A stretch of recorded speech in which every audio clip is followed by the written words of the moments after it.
Ever looked at your Minecraft builds and thought, something is missing, this doesn't feel real? Well, you are not alone. Today, I will show you how to plan, build, detail, and decorate your buildings, so everything makes sense.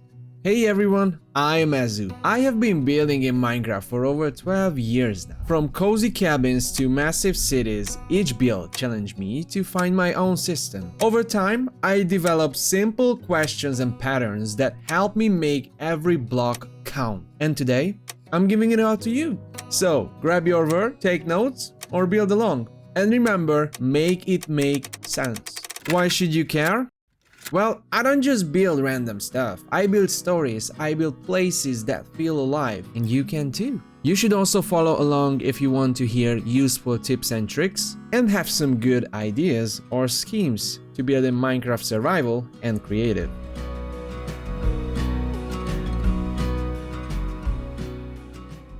Step 1. Planning. Before you place a single block, ask yourself, what inspired me? Maybe it's a song, a movie scene, a feeling. Music helps me so much, so try to link audio and visuals. How would I show this word to someone for the first time? Who lives here? Even if it's just you imagine fake citizens. In my survival world, for example, I'm building a rural North American setting. Farms, fields, tractors, real-life trees and vegetation. So it's like people are living there. There is life in the area. And the most important thing, it all makes sense. You are basically a movie director for your blocky world. Just pick a terrain that fits. Want a bridge? Find a river. Want crops and windmills? Find a flat field. You want tunnels? Find a mountain. Make it make sense. Oh, and I use Pinterest for each and every build of mine. Like, I'm just casually scrolling Pinterest every day, on the bus, at home, at my lunch break. So trust me, if you are using the right keywords, Pinterest is amazing. I actually have a table with a lot of great ideas, and I will link it to the description. Now, after planning, let's start constructing. Always begin with simple shapes, squares, rectangles, cylinders. Lay them out on the ground to see how they connect. Once you have the base, build up the walls. Calculate your heights. 3 blocks tall high is the most common, but in this case, more is better. Next, the roof. Roofs make a huge difference. When I started building, I was not totally aware of that thing, and until this day, I just hate to make roofs, but they are definitely game changers. You can do fantasy peaks, flat roofs, domes, tents, pick what matches your vibe. Then windows, doors, balconies, trims. These break up flat walls and make your builds more dynamic. Now, take a step back. Does it look natural? If yes, you have done an amazing job. Sometimes I just look at buildings and think, well, it looks really nice, but something is missing. And that something, most of the times, is texturing. So, it's time for texturing and weathering, because in my opinion, these two terms walk hand by hand, and we should always pay attention to these two things. In real life, paint fades, rain stains, dirt builds up. Just copy that.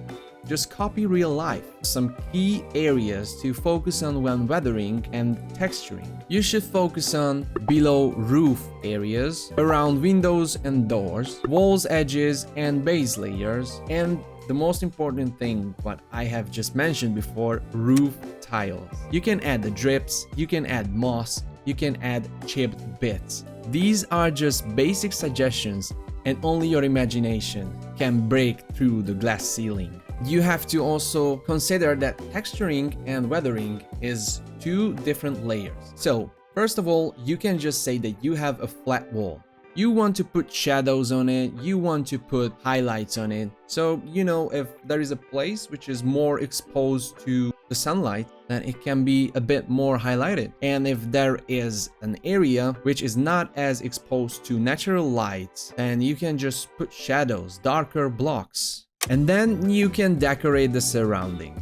You would like to build a modern city setup? Do strict decorations. You want to do a bit overgrown rustic look? Do inconsistent shapes, vegetation, and messy crates. You can also decorate the environment, dirt paths, bushes, just make sure that you are not overdoing it, because less is more in this case. And if you are building a beautiful thing, you don't want to hide it with leaves.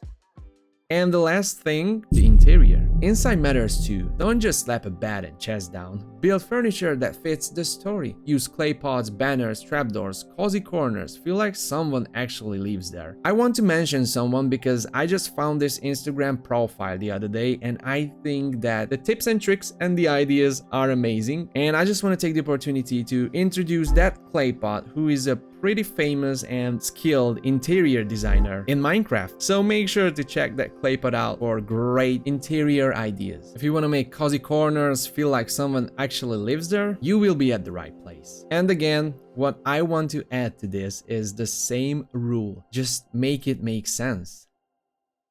And last but not least, I just want to help you to capture your perfect builds, because there are things that you might not heard of just yet. So I want to make sure that I am giving you the full guide to build and then to capture it so you can share it with your friends and have the best shots of your builds. So your build is done, now show it off. Use ortho camera, use replay mod and free cam to get perfect shots. Ortho camera just gives you an amazing point of view on builds, and it makes like you are playing with those upgrading RPG games like Clash of Clans, Forge of Empire, and I think it's just perfect. I don't have to really introduce replay mod, it is really good. I use replay mod and free cam. Well, it's pretty important if you are playing in survival, but it is also important if you're playing in creative, because you don't have to relocate. You just have to press any buttons that you assigned free cam to, and you can just fly around, and when you press the button again, you will go back to your body where you stood before. I think shaders are also really good, and another great thing is using FOV. So whenever I am trying to take a good screenshot of something, I just